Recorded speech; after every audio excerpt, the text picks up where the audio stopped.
চ্যানেলটাকে লাইক করবেন, সাবস্ক্রাইব করবেন। আপনাদের ছোট্ট মূল্যবান একটা লাইক আমাকে অনেক দূরে এগিয়ে নিয়ে যেতে পারে, কারণ আপনাদের উপকারের জন্যই এটা আজকে করা।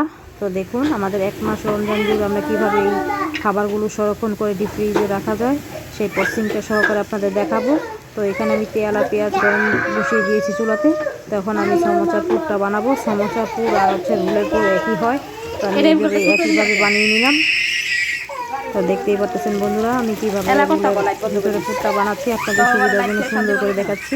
আমি ডিপ ফ্রিজে পেঁয়াজগুলো রেখে দিয়েছিলাম, পেঁয়াজটা সুন্দর করে ডিপ ফ্রিজে বের করে খালি শুধু রান্না করতেছি। আপনারা যদি চান তাহলে ডিপ ফ্রিজে কীভাবে পেঁয়াজ রাখা যায় সেই প্রসেসিংটাও দেখাবো। তো সবাই আমার পাশে থাকবেন। দেখুন বন্ধুরা কত সুন্দর করে আমি এইভাবে প্রসেসিং স্টেপ বাই স্টেপ দেখাচ্ছি, কোনো কেটে দেখাচ্ছি না। আপনাদের ভালো লাগবে আশা করি। তো ভিডিওটা একটু লম্বা হলো, আপনারা পুরো ভিডিওটা দেখবেন, আপনাদের অনেক কাজে আসবে। রমজানে সবার উপকার আসবে। আর যাদের রমজানে না খেতে ইচ্ছে করে বা বিকেলে নাস্তা হিসেবে ঝটপট এই নাস্তাটা বানিয়ে দিতে পারবেন। অনেক সুস্বাদু মজাদার সমোসা, চিকেন সমোসা বানিয়েছি এবং ফ্রোজিং করে আমি ফ্রিজে কীভাবে রেখেছি সেটাও আপনাদের দেখাবো বানিয়ে। সেই প্রসেসিংটা পুরো ফুল আপনাদের সামনে তুলে ধরলাম।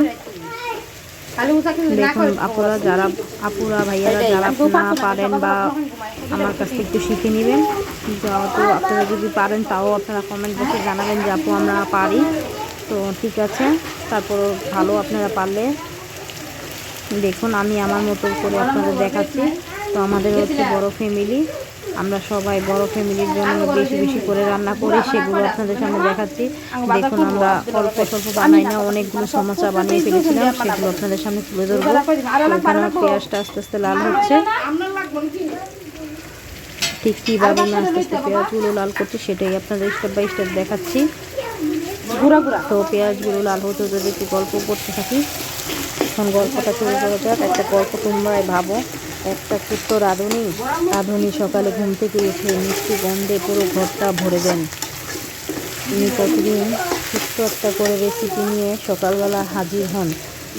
আজ তিনি সকালবেলা এমন এক সমোসার সাথে এক মশলা মিশাচ্ছেন, তার গন্ধে তাকে জিজ্ঞাসা করলাম এরকম গন্ধ কেন? সে উত্তর দিল এগুলো হচ্ছে আমার দাদির কাছ থেকে শেখা রেসিপি, একটা পরিবারের স্মৃতি আর এবং হচ্ছে এক এক কামড়ে ভালোবাসার স্মৃতি জড়িয়ে আছে। বন্ধুরা কেমন লাগলো ছোট্ট গল্পটা? আমি আরেকটা গল্প যদি তোমরা চাও এটা রান্না করতে করতে বলতে পারি, শুনবে তোমরা? তাহলে আমি শুরু করি নাকি? এবার একটা ছোট্ট গ্রামে ছিল একটা ছেলে যার নাম রনি।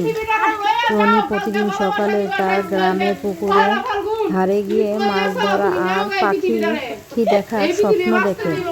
দিন সে অদ্ভুত একটা পাখি দেখে, আর সেই পাখি এক রহস্যময় জগতে তাকে নিয়ে যায়। সেই রহস্য জগৎ কোথায় নিয়ে গেল তোমরা কমেন্ট বক্সে জানতে চাইলে পরের ধাপে আমি সেটা বলবো, ঠিক আছে? তো দেখো রোদের কারণে গ্লাসে রোদটা লেগে গেছে, তাই পরিষ্কার করতে এরকম একটু হালকা ধুলো দেখা গেছে। দেখেছো পেস্ট বেরেস্তা করা শেষ, তাতে আমি কিন্তু চিকেনগুলো হালকা সিদ্ধ করে গাজরের সাথে হাতে মেখে মুরগিগুলো আমি কাঁটা চামচের সাহায্যে আস্তে আস্তে করে ছুটিয়ে নিয়েছিলাম। ছুটিয়ে নেওয়ার পর তারপর আমি ওগুলো একটু সামান্য আদা রসুন বাটা দিয়ে আর একটু পেঁয়াজ কুচি দিয়ে মেখে রেখেছিলাম, সামান্য গাজর দিয়ে মেখে রেখেছিলাম। সেগুলো এখন পেঁয়াজ বেরেস্তা করেছি তাতে ছেড়ে দিলাম, বুঝেছো বন্ধুরা? ছেড়ে দেওয়ার পর ভালো করে ভাজা করে নিচ্ছি। দেখো কড়াইতে লেগে যাচ্ছে। তারপর আমি আরেকটু তেল দিয়ে দেবো, যে ভালো করে ভাজা করে নেবো। এটা হচ্ছে সমোসার পুর, তোমাদের রোলের পুরো এরকম হতে পারে, কারণ এক জিনিস দিয়ে দুই রকম ভাবা যায়। বন্ধুরা দেখো এক জিনিস দিয়ে দুই রকম। আর গল্পগুলো যে বললাম কীরকম লেগেছে বলবে, কোনো রকম তোমাদের যদি ভালো লেগে থাকে বলবে, তাহলে আরও ভালো সুন্দর গল্প তোমাদের শোনাবো। আমি তোমাদের জন্য একটা গল্পের বই কিনে নিয়ে এসেছি, ঠিক আছে? তো দেখো এইভাবে আস্তে আস্তে আমি ভেজে নিলাম। এই যে দেখো রোদের কারণে দেখা যাচ্ছে না। এখন কিছু কাঁচামরিচ কুচিয়ে নিয়েছিলাম সেগুলো দিয়ে দিলাম। এখন আমি দিয়ে দিব এতে সামান্য পরিমাণ কর্নফ্লাওয়ারটা আমি দিব। তার আগে একটু সামান্য মশলার ফাঁকি দিয়ে দিয়েছি, তারপর দেবো একটু গোলমরিচের ফাঁকি, সামান্য গোলমরিচের ফাঁকি তোমাদের ঝাল অনুযায়ী, ঠিক আছে?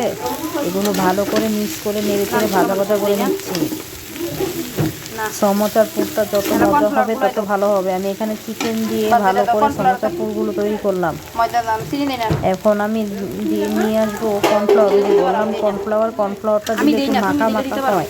তোমরা চাইলে দিতে পারো। কর্নফ্লাওয়ার যদি না থাকে তাহলে তোমরা ময়দা ব্যবহার করতে পারো। ময়দার সাথে ভালো করে একটু পানি মিক্স করে তারপর দিয়ে দিবে, দেখবে মাখা মাখা হয়েছে। আমি এখানে যে কর্নফ্লাওয়ার নিয়েছি, কর্নফ্লাওয়ারের কাগজটা আমাদের ছেলে ফেলে দিয়েছে, তো আমি দেখাতে পারলাম না। তো এখানে আমি 2 চামচ মতো কর্নফ্লাওয়ারের সাথে সামান্য পরিমাণ একটু পানি মিক্স করে দেখো, তোমরা দেখতে পাচ্ছ কত সুন্দর মাখা মাখা হয়েছে খাবারটা। তো দেখতেই তো কত সুন্দর লোভনীয় হচ্ছে। তা তোমরা বুঝতে পারছো কত মজা হবে সমোসাটা খেতে। তো আমাদের রমজানের জন্য এই আয়োজন। তোমরা চাইলে যারা রমজানে না খেতে চাও তারা বাসায় বিকেলের নাস্তা হিসেবে বা সকালে নাস্তা হিসাবে বাচ্চাদের টিফিন হিসাবে বানিয়ে দিতে পারো। আর রমজানের জন্য এরকম প্রসেসিং করে ডিপ ফ্রিজে রেখে দিতে পারো। 1 মাসের কাজ কিছু হালকা হয়ে যাবে। আমরা 1 মাসের কাজের জন্য এগুলো করে রেখেছি। তোমাদের যদি এই ভিডিওটা ভালো লাগে তোমরা এটা দেখে তোমরা 1 মাসের কাজ কিছু কমিয়ে নিতে পারবে। কারণ রমজান মাসে আমরা সবাই নামাজ নিয়ে ব্যস্ত থাকি। তো আমরা এইভাবে মুরগির কিমাটা করে নিলাম। এখন আমি মুরগির কিমাটা নামিয়ে একটা প্লেটে রেখে দেবো, ঠিক আছে? এই যে দেখো প্লেটে রেখে দিয়েছি, কত সুন্দর ছাড়া ছাড়া হয়েছে, খুব দারুণ। আমি একটু খেয়ে দেখলাম। এখন আমি চলে যাবো যে ডোটা বানিয়েছিলাম মুরগির রুটির। আমি এখানে পরোটার ডোটা কীভাবে বানিয়েছি সেটা তোমাদের আমি বলে দিই। তোমরা যদি জানতে চাও তাহলে আমি ডোটা কীভাবে গুলিয়েছি আমার লাইভ আছে, আমার চ্যানেলে লাইভ আছে, লাইভের ভিতরে গিয়ে দেখে আসতে পারো আমি কিভাবে গুলিয়েছি। লাইভে দেখাতে চেয়েছিলাম, নেটের সমস্যার কারণে আমি লাইভটা দেখাতে পারিনি, ঠিক আছে? এই যে দেখো এভাবে আমি ওখান থেকে লেচি তুলে নিয়ে হালকা হালকা করে পাতলা পাতলা করে রুটি বেলে নিয়েছি। কি পরিমাণ পাতলা করেছি দেখছো? দেখো আমাদের যেই রাইসের উপরে রেখেছি, রাইসটা দেখা যাচ্ছে এত সুন্দর পাতলা করেছি। এখন আমি এতে সামান্য পরিমাণ তেল দিয়ে দিলাম। তেলের উপর দিয়ে আমি এখন আরেকটা রুটি বিছিয়ে দিব। 2টা রুটি বানিয়েছি, একটা এখানে আরেকটা আরেখানে, অন্য উপর দিয়ে বিছিয়ে দিব।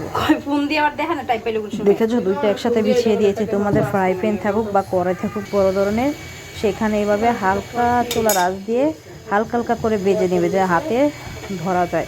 তো আমি এভাবে ঘুরিয়ে ঘুরিয়ে পুরোটা রুটি হালকা হালকা করে এভাবে ভেজে নিয়েছি। তো দেখতেই পাচ্ছো বন্ধুরা আমি কীভাবে হালকা হালকা করে ভেজে নিয়েছি। তো এইভাবে আমি এক এক করে সবগুলো রুটি হালকা হালকা করে ভেজে নিয়েছি। দেখো ধরলেই রুটিগুলো একদম উঠে আসছে, দেখেছো? কোনো কষ্টই হচ্ছে না। অনেক সুন্দর করে আমি আস্তে আস্তে করে উঠিয়ে নিয়েছি। তো আমি তোমাদের হাতে নিয়ে দেখাচ্ছি কত সুন্দর কাগজের মতো পাতলা হয়েছে, দেখেছো? এরকম সমোসার রুটি এরকম পাতলা করে দেখেছো? আমার হাত দেখা যাচ্ছে, এত সুন্দর পাতলা হয়েছে। তো তোমরা এভাবে পাতলা করে নেবে, ঠিক আছে? একটু ভারী হলে কিন্তু সমোসার প্রসেসিংটা সুন্দর হয় না। তো আমি এভাবে পাতলা করে নিয়েছি। তো এইভাবে আমি এক এক করে সবগুলোই রুটি এভাবে ভেজে নেব। তারপর চলে আসলাম রাইসের ভিতরে রুটিগুলো কীভাবে কাটবো। তো আমি রুটিগুলো তোমাদের যদি সুবিধার জন্য বলছি, তোমাদের যদি বাচ্চাদের স্কেল থাকে স্কেল দিয়ে মাপ দিয়ে কেটে নেবে। তো আমি মাপ দিয়ে কাটিনি, আমি আমার আন্দাজ মতো করে কেটেছি। 2 কিনার একটু মোটা ধরনেরই থাকে, এই জন্য 2 কিনার থেকে আমি এগুলো কেটে নিয়েছি।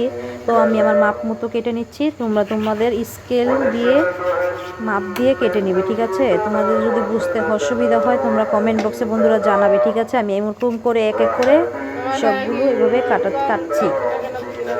দেখো বন্ধুরা আমি এভাবে সবগুলো রুটি এভাবে এক এক করে কেটে নিয়েছি। তো আমি এক হাত দিয়ে দেখাচ্ছি। তো তোমরা যদি চাকু দিয়ে না পারো কেচি দিয়ে কেটে নেবে, স্কেল দিয়ে কেচি দিয়ে কেটে নেবে, ঠিক আছে? তো আমি এভাবে রুটিগুলো আস্তে আস্তে কেটে নিয়েছি। তো আমি সমোসার শেপ দেওয়ার জন্য এখন চলে যাব। আর রুটির কোনারগুলো যেগুলো আমি কেটেছি সেগুলো কিন্তু আমি ফালাবো না। দেখো আমি রুটিটা ওইভাবে আর কাটিনি, এইভাবে কেটেছি। এইভাবে কাটলেও কিন্তু বানানো যায়। দেখো আমি রুটির যে কর্নারগুলো কেটেছি, কেটে কেটে রেখেছি, এগুলো কিন্তু ফালাবো না। এগুলো কিন্তু খুব কাজের জিনিস। দেখো এগুলো আমি এখন একটু সামান্য পরিমাণ তেল গরম বসিয়ে দিয়েছি, তাতে ছেড়ে দেবো। দেখতে পাচ্ছেছো বন্ধুরা, এগুলো এখন চুলার আঁচ কমিয়ে দিয়ে আমি হালকা হালকা করে ভেজে নেব। এগুলো দিব ওই যে মুরগির কিমাটা করেছি সেখানে, কারণ সেখানে দিলে মচমচা ভাব, খেতে দারুণ মজা লাগবে, ঠিক আছে? তোমরা খেয়ে দেখবে, বাসায় ট্রাই করে দেখবে, দারুণ মজা।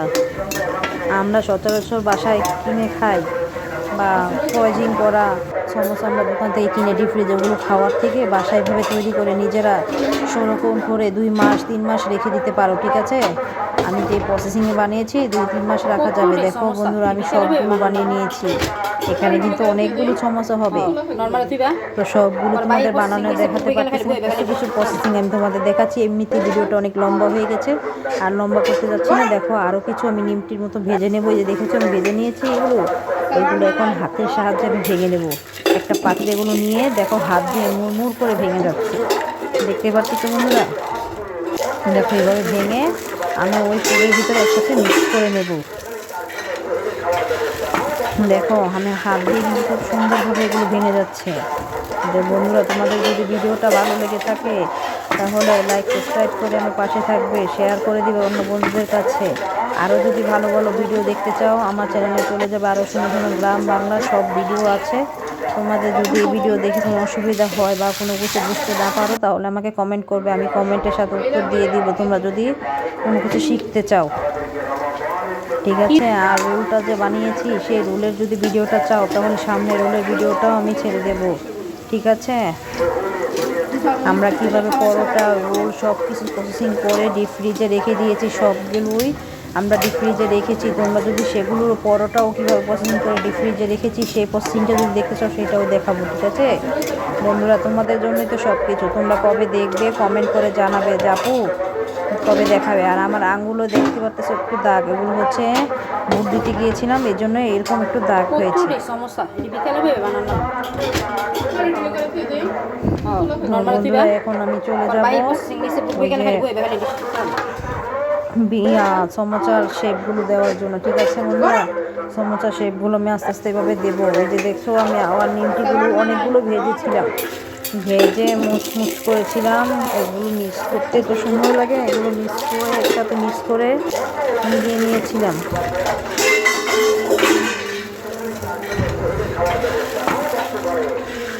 আর তোমাদের গল্পটা কেমন লেগেছে বন্ধুরা বলবে, নাকি আরেকটা গল্প শুনবে? তাও চলো আরেকটা গল্প বলি, তোমরা শোনো। এত সুন্দর গল্প তোমরা কোথাও পাবে না। বলি একটা বুড়িদাদির গল্প বলবো, শুনবে তোমরা? তো শোনো। একটা ছোট্ট গ্রামে ছিল একটা ছোট্ট কুড়ে। দেখো বন্ধুরা, আমি পরের ধাপটা বলতেছি। দেখো আমি সমোসার শেপটা কিভাবে দিচ্ছি, তোমরা খেয়াল করবে। এইভাবে সমোসার শেপটা দিবে, ঠিক আছে। অনেকে আমরা কিন্তু সমোসার শেপটা দিতে পারি না, এভাবেই আমি শেপটা দিচ্ছি। দেখো আমি কিভাবে বানাচ্ছি, খুব খেয়াল করে দেখবে। তো পরের ধাপটা বলছি, তোমরা ওইটা দেখতে থাকো, আমার গল্পটাও শুনতে থাকো। এখানে এক বৃদ্ধা বাস করতেন। প্রতিদিন সকালে গ্রামের পথ ধরে হাঁটতেন, আর তিনি বিভিন্ন মানুষজনকে গল্প শোনাতেন। একদিন তিনি অজানা এক পথ ধরে এগোতে থাকলেন, আর সেই পথে যেতে যেতে তিনি আবিষ্কার করলেন এক পুরনো বটগাছ, আর নিচে